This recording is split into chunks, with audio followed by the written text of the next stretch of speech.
2019 онд хүү хамтлагийн анхны цомог болох гэрэг цомог гарсан. За тэр нь Billboard-ийн World Albums Chart-д 1-р байранд орсон.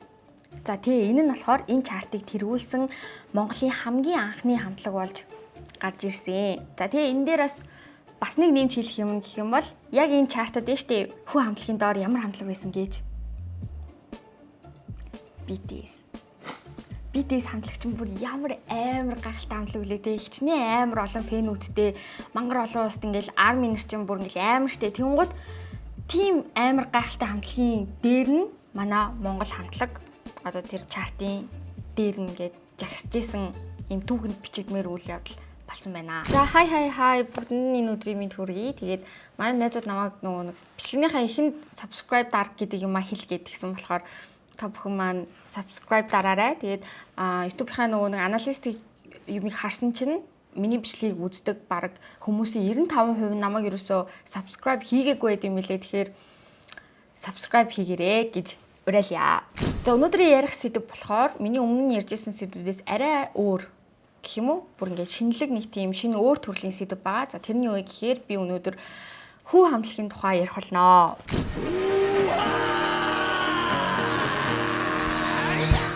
За ягаад энэ сэдвээр ярих болсон бэ гэхээр би яг шинэ жилийн үеэр зургатаг үлгээ хийсэн чинь нэг нэвтрүүлэг гараад за тэр нь болохоор хүү хамтлагийн тухай нэвтрүүлэг гэсэн. Тэр нь үзэж байхдаа солихгүйгээр нэг ингээл эхлүүлсэн бол ингээд тууж агаал дуусчихдаг штэ. Яг тэр шиг тийм болоод тэгээ тэрэн дээр болохоор би бүр вау энэ бүр ямар гайхалтай хамтлаг юм бэ гэдгийг бүр яг ингээд мэдэрсэн. Ер нь бол ингээд алдартай амар амжилттай хамтлаг гэдгийг монголчууд тэр аяараа мэддэг штэ. Гэхдээ яг боддороо яг ямар амжилтууд гаргасан юм бэ? Ямар хамтлагуудын дээр ингээд жагссан юм бэ? Дэлхийн одоо том фестивалуудад ямар байр суурь эзэлж байгаа вэ гэдэг дээр нь ерөөсө төдийлэн сайн ойлголт байдаггүй юм шиг санагдаад тэгээд тэрийг ер нь бол та нарт одоо таниулъя гэж шийдээд энэ бичлэгийг хийж байгаамаа. Эхний ярих юм гэх юм бол за яг энэ хүү хамтлаг болохоор хүннүү рок хамтлаг гэж явдаг. Тэгэхээр хүннүү рок гэдэг энэ нэр томьёо нэршилтэй ийм одоо төрөл урд нь энэ рок хамтлагуудын дунд ч гэдэг юм уу энэ рок урсгал дунд байсан юм уу байгаагүй юм уу хизээ яаж гарч ирсэн гэдэг талаар ярих гэж бодлоо. За ийм урсгал бол угаасаа байгаагүй. Хүү хамтлаг гарч ирснээрээ хүннүү рок гэдэг нэг ийм шинэ урсгал ингээд бий болж гарч ирсэн гэж тайлбарлаж байгаа. Одоо яг тэр нэвтрүүлэг дээр гэсэн үг шүү дээ. За тэгээд одоо рок энэ урсгал рокийн энэ одоо хөгжил ер нь бол ингээд дээд зэгтээ тулцсан байсан. Одоо бүхэл төрлийн урсгалууд нь гараад бүхэл төрлөөр ингээд хүмүүс нь дуучид нь хамтлагууд ингээл дууга хийдэг, уран бүтээлээ тойрвдаг тий. Бараг ингээд таасандаа тулцсан байсан тийм зүйл дахиад шинээр нэг урсгал гарч ирнэ гэдэг бол бараг түүхэнд үлдэхээр тэмдэглэхээр тийм зүйл болсон гэж хэлж байгаа байхгүй юу? Одоо жишээлбэл өдөр болгон нэг шинэ рок хамтлаг ингээд төрж болно тий. Гэхдээ өдөр болгон рок урсгал шинээр нэмэгдэж гарч ирэх ямар ч боломжгүй. Тэр нь бараг өдөр болгон ч ер нь ойрын ингээд 20-30 жилдээ ч юм уу тий баг тэгж тооцохдохоор тийм хэмжээнд рок шинэ урсгал гарч ирнэ гэдэг одоо боломжгүй байсан зүйлийг манай хүү хамтлаг маань боломжтой болгож чадсан байх нэ. Анх бол ерөөсөө ийм шинэ урсгал энэ төр гаргая гэж ерөөсөө бодоагүй гэж байгаа. Тэгээ яаж энэ талаар ингээд сэжүр гарч ирсэн бэ гэхээр дуулж байгаа хэм маяг нь рок урсгалын хэм маягаас ингээд шал өөр. Одоо манай Монголын нөгөө хархираа, шахаа, хөөми энэ тийм тэр зүйлүүд нь одоо үндсэн рок дуулдаг тэр хүмүүсийнхаас ингээд шал өөр шин тийм дуулалтын төрөл ингээд гараад ирчихэж байгаа. За тэгээ дээрэс нь хөгжмийн зэмсгэн ч гэсэндээ одоо зөвхөн ингээд гитар ч гэдэг юм уу бөмбөр тийм хөгжмийн зэмсгүүдээс гадна одоо Монголын уламжлалт ингээд хөгжмийн зэмсгүүд байгаа штеп. Тэдэр маань ингээд ороод ирж байгаа болохоор тоглож байгаа хөгжмүүд нь ч гэсэндээ шинэ ийм онцлогтой дүр төрхийг бий болгож гаргаж ирсэн. За тэгээ дээрэс нь хүү хамтлагийнхны өмсөж байгаа хувцас хунар нь ч гэсэндээ бүр ингээд цоо шинэсэн. Тэгэхээр ерөөсөө л ингээд тоглож байгаа хөгжим нь хөглөгсөн тэр аян дуулж байгаа байдал нь ингээд бүх юм цоо шинээс учраас энэ ерөөсөө яалтчгүй шинэ урсгал юм байна л гэдэг тийм ойлголтод хүрсэн гэж байгаа. Хүннүү рок гэдэг үгэн дээр нь хэрвээ яг фокуслаад хүннүү гэдэг үгийг хэрвээ яг ингээд тодтогод харах юм бол за энийг яг хүннүү гэж нэрснээ шалтгаан гэх юм бол хүү хамтлагийн аянуудын гол амин сүнс нь болсон товшуур хөгжмөөс одоо үүдэлтэй гэж байгаа. Яа тэгэхээр энэ товшуур хөгжим нь болохоор хүннүүгийн үеэс ингээд монголчуудын тоглож эзэмшсэн, зансан тийм хөгжим байгаа. Тэр үеэс гаралтай тэр үед гарч ирсэн тийм хөгжим учраас товшуур хөгжмөөрөө тоглодог. Товшуур хөгжим нь хамгийн гол амин сүнс нь болсон учраас хүннүү рок гэдэг урсгал болгоё. Тэгж нэрлэе гэж шийдсэн юм билээ. Хамтлагийн үндэс суурийг ярих юм бол та бүхэн мэдэн штэ тагч дундаг одоо яг энэ хамтлагийг үүсгэн байгуулсан байгаа. За тэгэхдээ хамтлагаа ингээ гаргахаас өмнө бүтэн 8 жилийн турш судалгааны ажил явуулсан гэж байгаа. Яг ямар дуу дуулах ёстой вэ? Ямар хүүг аялгауг ингээ гаргах ёстой вэ гэдэг дээр аюу их ингээ тийм олон жилийн хугацаанд ингээ бодсон. За тэгэхдээ одоо бусад Монгол үндэстнүүдийн Туваач гэдэг юм уу, Бурайд ч юм уу тий тэр Монгол үндэстнүүдийнхаа бүгднгийнх нь тэр дуу хөгжмийг ингээд сонсож үзсэн гэж байгаа. Тэгээ энэ дундаас юугаараа өөр байж болох вэ? Яг юугаараа онцлог байж болох вэ? Эднэрт байхгүй юм юу байж болох вэ гэдэг тэр зүйлийг ингээд хайсан гэж байгаа. За тэгээд тэр бүхний үндсэн дээр окей, ийм юмнууд ингээд өөр байвал шинэ ийм гоё зүйл төрж болох юм байна гэдэг санааг олоод тэгээ ер нь хүү хамтлагийг гаргаж ирсэн байгаа. Хүү хамтлагийн хамгийн анхны гадаад тоглолт одоо олон улсад хийж байгаа тоглолт нь гэх юм бол 2019 оны 6 сард Германд тусны фестивал дээр тоглосон гэж байгаа байхгүй юу. Тэгээд тэгсэн чинь тэр тоглолтын дээр болохоор фестивал дээр хамгийн ихний уран бүтээлчдэр нь гарч ирэх байсан. Тэгээ хуваар нь бүр өглөөний 10 цагт ингээ гарч ирэхээр товлогдсон байсан гэж байгаа. Тэгэнгუთ одоо бид хэд ингээ төсөөлөл л Playtime дээр чинь ч гэсэндээ ингээл дүнгийн шинэ хамтлагууд нь өглөөгөр өдрөөр ингээд дуулаа. Тэгээ хамгийн гой алтартай том хамтлагууд нь орой яг ингээл бутаавдээ штэ. Тэнгуут манай хүү болохоор яг ингээд Playtime тэр ихэнд гардаг хамтлагууд чиг яг тэр фестивал дээр ингээд бүр өглөөний хамгийн ихний 10 цагаас бүр нээлтийг нь хийж ингээд дуулахаар болсон гэж байгаа. За тэгэл тэр фестивалийн зохион байгуулагчдын зүгээс нь за та хэд ингээд сэтгэл санааны бэлтгэлтэй байгаарай. Ингээ ерөөсөө эхний энэ уран бүтээлч дээр те ямар ч ингээд бараг үзэгчгүй шахуу ингээ байдаг шүү. Тийм болохоор ингээд өөртөө ингээ бэлтцгээерээ гээд тэгээ манай хэдчээстэй тайзны ард ингээл за одоо ингээл те бараг 2 3 хаан хүн байсан ч гэсэндээ хамаагүй тэд нартэй зориулаад хідүүлээ ингээд гоё ингээд дуулчаад те гарч ирэн шүү гээд тэгээ ингээл гарч ирсэн чинь нэрэл ингээл нэг хүн байгаагүй гэж байгаа. Тэгээ тэр эдийг ингээд тоглоод яг 1 минутын дараа тэр ингээ хавь ингээд ер нь дүүрч эхэлсэн гэж байгаа. Бүр ингээд одоо тэр нөгөө нэг тайзны уртал руу энэ тэндээс ингээ хүмүүс ингээ цугларсаар агаад манай хэдийн хөгжим тоглохыг дуулахыг сонсоод тэгээ тэр үед бүр ингээд амар гой санагдаал тэр ингээ заал ингээ дүүрж байгаа харах юм бол бүр үнэхээр гой санагдсан. Тэгээ бид нарт ер нь бол ингээ боломж байгаа юм байна гэж итгэл төрж эхэлсэн гэдэг тийм түүх ас хуваалцсан.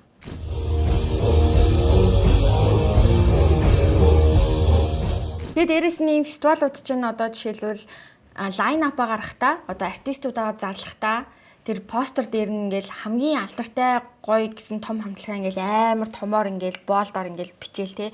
Тэгэл нөгөө нэг сургаггүй гэдэг хамтлагууд чинь ингээд доор ингээл баг өсгөн ч ингээ харагдахгүй ингээл нэг тиймэрхүү байдлаар бичигддээ штэ. Тэнгуут хүү хамтлаг ч гэсэндээ яг тэр том фестивалуудад ингээд нэр нь баг ингээ те байгаагүй нь мэддэхгүй уншигдахгүй тийм шахуу байж агаад өнөөдрийн энэ өндөрлгөөс харахад одоо энэ 2025 онд болох фестивалуудад тий хамгийн томоор нь бичигдэж байна. Хамгийн томоос 2 дугаарт бичигдэж байна. За ийм хүртэл ингээд амжилтуудыг гаргасан байна. За сонио ачнаас нь хуваалцъя гэх юм бол одоо сонирхолтой баримтууд гэх юм уу? За тийм зүйлээс нь хуваалцъя гэх юм бол хүү хамтлагийнхаа ер нь жилийн одоо тэр 12 сарын хичнээн хэр хугацааг энэ фестивалуудад ингээд зориулдаг вэ гэсэн чинь 7 сар гэж хариулсан за. Одоо энэ 12 сарын бүтэн 7 сарыг ингээд одоо туур хийгээд те аялын тоглолттой ингээ яваад тэгээд тэр 5 сар нь л ингээд гэртээ ч юм уу те эсвэл нөгөө нэг бэлтгэлээ хийгээд ингээд өнгөрөөдөг тийм хугацаагаа. Тэгээд ингээд бүр ингээ хүү хамтлагийг бүр ийм хүртэл ингээ пэйж хуудсанд мессенжерүүд ингээ ирж исэн гэж байгаа. Тэр нь болохоор юу вэ гэхээр та нар одоо ингээ үндэсний ингээд манай өв соёлыг урлыг ингээ ашиглаад ингээ гадуур ингээ мөнгө хийгээ яваад байна тий. Өөртөө л амар ингээ алдартай болоод байна. Тийм болохоор ингээ монголчууд баг нөхөн төлбөр өгмөг гэдэг тийм бүр байж болмооргүй тэнэг яриануудыг ч гэсэндээ ингээ хүмүүс гаргаж исэн гэж аахгүй юу. Тэгэнгუთ одоо энэ 7 сарын хугацаанд чи эднэр чинь ингээл хүн харахад ингээл те амар гой фестивалуудаар ингээл яваал те нэг юм кинон дээр гардаг шиг юм гоё юм төсөөлөгдөд хүмүүст ингээ төсөөлөгдөд хүү эднэрээс алж ийна мөнгийг өстө цүм хийж байгаа хта энэ төргээ бодоод идэг. Яг уу мэдээж тиймэрхүү зүйл байх хувьд байгаа. Гэхдээ одоо яг энэ том фестивалуудад ингээ явах чинь бүр ингээ амар хэцүү гэд өөртөө ярьж байгаа байхгүй юу. Ингээд ерөөсөө л ингээл тэр автобусны дотор ингээл суугаагаараа ингээл унтан тий. Тэгэл нэг фестивал дээр очиод дуулчаал ерөөсө хоол идэгч завгүй буцаал автобусандаа суугаад дараачихан газар руу ингээл явдаг. Тэгэл очингуудаа тайз засал чимэглэл тэгэл тэр бүх менежмент маркетингийн юмнуудаа ингээл хариуцсан. Тэгэл дундаа ингээл гэр бүлээ санаа нээж аваа санаа гэрийн хоол санаа гадаадд ингээл хоол унданч тохирохгүй. Тэр бүх ийм том асуудлуудыг ингээ байгааг ерөөсө хүмүүс төдийлээсээ ойлгодгүй. Тэгээ өөрийнхөө ингээд юм дээр бодоод үзэнгүүт одоо монголчууд ингэж ярьдаг тий. Өстө хүн болгон ютубер болоод байна тий. бараг ингээл уцтай болгоно ингээл бичлэг хийгээд ингээд яг үндэ миний хувьд ч гэсэндээ би зүгээр ингээд нэг цэлээсэн том гэрэл тусгачаал уцаа хаач хамаагүй байрлуулад бичлэг хийдэг хүн биш байгаа байхгүй юу? Яа тэгэхээр би ингээд одоо та нарт үзүүлж байгаа энэ бичлэгээ хийхин тулд бүхэл бүтэн юм те продакшны хэмжээнд гэртээ ингээд сетап засч ингээд хийдэг байгаа байхгүй юу? Тэнгууд ингээл хүмүүс ингээл намайг доор ингээл хараад байгаа комментууд ч гэсэндээ ингээл нэг л юм амархан юм шиг санаад идэг. Гэтэ яг энэ миний л сонголт л та. Тэр нөх амар та нарт нөх амар буруу гэдэг байгаа юм биш. Гэтэ ямар ч гэсэн ингээд ямарваа нэг юм ингээ хэлэхдээ цаана ингээ юу болдог вэ яаж аяж байгаа гэдгийг нэг сайн ойлгохгүй гэж бас хүмүүсийн тэгж урмыг бити хугалж байгаарэ гэж юу нь бол хүсмээр байна. За одоо амжилтуудыг дурдъя. Ямар гайхалтай хамтлаг вэ гэдгийг нь одоо хит хитэн баримтуудаар та эд ингээд нотолж харуулъя заяа. За тэр нь болохоор 2019 онд хүү хамтлагийн анхны цомог болох гэрэг цомог гарсан. За тэр нь Billboard-ийн World Albums Chart-д 1-р байранд орсон. За тэгээ энэ нь болохоор энэ чартыг тэргүүлсэн Монголын хамгийн анхны хамтлаг болж гарч ирсэн. За тэгээ энэ дээр бас нэг нэмж хэлэх юм гэх юм бол яг энэ чартад дээ штэ Billboard World Music биш World Album Chart-д тэр үед хүү хамтлагийн доор ямар хамтлаг байсан гэж BTS хамтлагч нь бүр ямар амар гайхалтай хамтлаг үлээ те хичнээн амар олон фэнүүдтэй мангар олон улсад ингээл арми нэрчин бүр ингээл амар штэ тэнгууд тийм амар гайхалтай хамтлагийн дээр нь манай Монгол хамтлаг одоо тэр чартын дээр нь ингээд жагсажсэн юм түүхэнд бичигдмээр үйл явдал болсон байна. Тэнгууд BTS чинь ингээ ямар хамтлаг үлээ те урсгал нь pop хамтлаг штэ тэнгууд pop хамтлагууд угаасаа л ингээл дэлхийн нийтээр амар олон сонсогч фэнүүдтэй байдаг. Тэнгууд хүү хамтлаг болохоор рок урсгал штэ хүн болгоо ингээл рокийг ингээл сонсоод байхгүй тий. Тэгэхэд одоо энэ урсгал нь хүртэл ийм амар том ялгаатай байхад хүү хамтлаг BTS-ийн дээр жагсаж чадсан бүр ингээд би бүр яг тэр нэвтрүүлгийг ингээд үзэж байхдаа яг энийг сонсоод бүр what нэр юм уу гэл энэ бол ингээд бүр цаанаасаа нэг юм амар гоё бахархалтай нэг тийм мэдрэмж өгсөн. Гэтэ энэгээр ингээд BTS ингээд сумг гэж байгаа ерөөсөө тийм үг биш шүү. Би цэнд ингээд BTS-ийг сонсдог амар гайхалтай хамтлаг гэдгийг мэднэ. Гэтэ тэрний дээр нь ингээд жагсан гэдэг чинь бүр ингээд амар хайрлам юм бэ тий. Тэгээд яг энэ 19 онд бас яасан бэ гэсэн чинь хэрвээ та нар санаж байвал Queen хамтлагийн Bohemian Rhapsody гэдэг кино нь одоо нэг ангита уран сайхны кино ингээл дэлхийд даяар нээлттэй гээл бүр ингээл амар бүүн болж исэн шүү дээ. Тэгээ яг энэ үед тэр Queen хамтлагийн Bohemian Rhapsody гэдэг дуун ч гэсэндээ буцаж ингээд сэргээгдээд хүмүүс ингээд амар сонсч эхлээд чартуудыг бас ингээд тэргүүлээд явж исэн гинэ. Тэгсэн чинь яг тэр үед нь Bohemian Rhapsody-гийн дээр бас л манай хүү хамтлаг орсон байгаа юм. Ер нь 19 он хүү хамтлагийн хувьд бол яг юм их тесрэлтийн жилнээс юм шиг байгаа. Яагаад гэхээр Чингис хааны одон гэж олгодсон шүү дээ манай Монгол улс. Тэгэнгүүт тэрийг нь 19 онд хүү хамтлаг авсан. За дээрэс нь ЮНЕСКОгийн энх тайвны төлөөх уран бүтээлч гэдэг шагналыг хүү хамтлаг ингээ хүртсэн юм байна. Яагаад вэ гэхээр рок урсгал хэрнээ. Одоо тэр дуулж байгаа дуунуудын үг нь их дэлхийг хайрлах, дэлхийд даяар ингээд тулгамдж байгаа том асуудлуудыг ингэж хөндөж гаргаж ирсэн тийм агуулгатай дуунууд ингээ хийдэг учраас ЮНЕСКОгоос ийм шагналаас өгсөн байна. Өгсөн байна.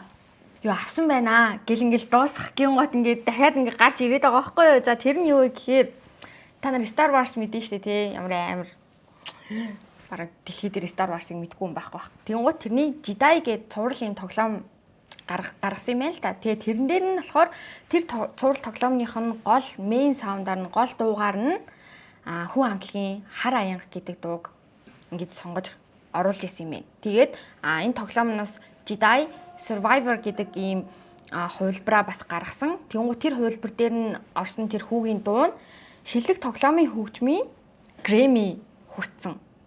Одоо яг дэлхийн ямар том одууд хүү хамтлагийг сонсдогоо илэрхийлсэн бэ гэдгийг хэлж өгье л доо. За Elton John байна.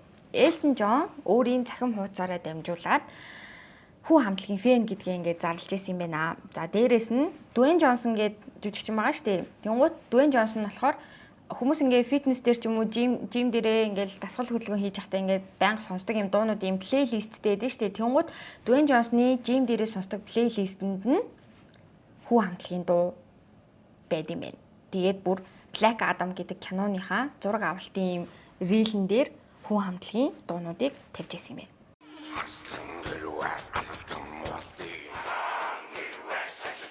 Бас нөгөө нэг Монголд яг Lost on You гэдэг дугаараа алдартай болсон LP гэдэг дуучин байна шүү дээ. All the things I lost on you гэд болдог. Тэгэнгუთ тэр дуучинтай бас хамтарч дуу гаргасан байна. Ёо тэгэл энэ бүх юмыг ингээд уншаал мэдээл ойлгол сонсож байхдаа яг манай монголчууд цаашаа ер нь ингээд хүмүүс яг хаагуур нь юу хийж явж исэн бэ? Яагаад энэ бүгдийг ингээд мдээгүй байсан бэ? Эсвэл миний хүрээллийн ойр тойрны хүмүүс л нэг тийм амар ач холбогдол өгөөгүй мүү, мдээгүй мүү гэдгийг сайн мэдэхгүй байна. Гэхдээ Монголд ингээд яагаад энэ хүн амтлагийг нэг амар энэ болгоных нь амжилтуудыг ингээд ерөөсөө ярьдгүй юм бол тий. Би бүр энэ дээр бүр үнэхээр гайхаж байна. Бас хэрвээ та нар анзаарч ирсэн бол одоо энэ том фестивалуудад явахдаа ч юм уу байнга ингээд тайзан дээр хар сүлт ингээд авч явж байгаа үез энэ хүн амтлаг. Тэгээд нөгөө дууныхаа үгэн дээрээ ч гэсэндээ хар сүлт сэр гэл яг тэгээд дууныхаа үгэн дээр бол хар сүлт ингээд оруулдаг шүү дээ. Тэгээ би энэ хар сүлт яг ямар утга учиртай юм болоо гэдгийг интернетээр ингээд хайж үзээд тэгсэн чинь ер нь бол энэ хар сүлт бол ийм дайн байлдаанд ингээд явахдаа одоо манай Чингис хааны авч явдаг байсан тийм сүлд туг гинэ. Тэг ингээд ер нь бол ингээд дэлхийг ингээд байлдан дагуулж эзэлнэ гэдэг тэр санаа. Тэгээ ингээд дайн байлдан хийхдээ тэр хар тугаа авч явдаг байсан. Тэгэнгუთ одоо энэ орчин үед хүү хамтлаг энэ урлагаараа тий дуу хөгжмөөрөө ертөнцийг дэлхийг ингээд байлдан дагуулнаа гэдэг тэр санааг яг энэ хар сүлдээ ингэж бүх фестивалууд дээр авч явдгаараа ингээ илэрхийлж байгаа юм байна да гэж юу нь бол бодсон. За тэгээ бичлэгийн нүрээ дуслаа. Хэрвээ та нар яг энэ нэвтрүүлгийг бүтнээр нь үзхийг хүсэх юм бол Eagle News гээд байдаг штэ. Eagle News-ийн Санчир гарагийн зочин гээд дугаарыг үзээрэй. Яг YouTube дээр нь Eagle News-ийн YouTube дээр нь бол байрлалсан байлээ. Тэгээ бүтнээр нь үзхийг хүсвэл тэр нэвтрүүлгийг үзээрэй гэж зөвлөё. За тэгээд дараачихан бичлэгээр уулзцгаая. Баярлаа. Баяртай. Хайртай шүү.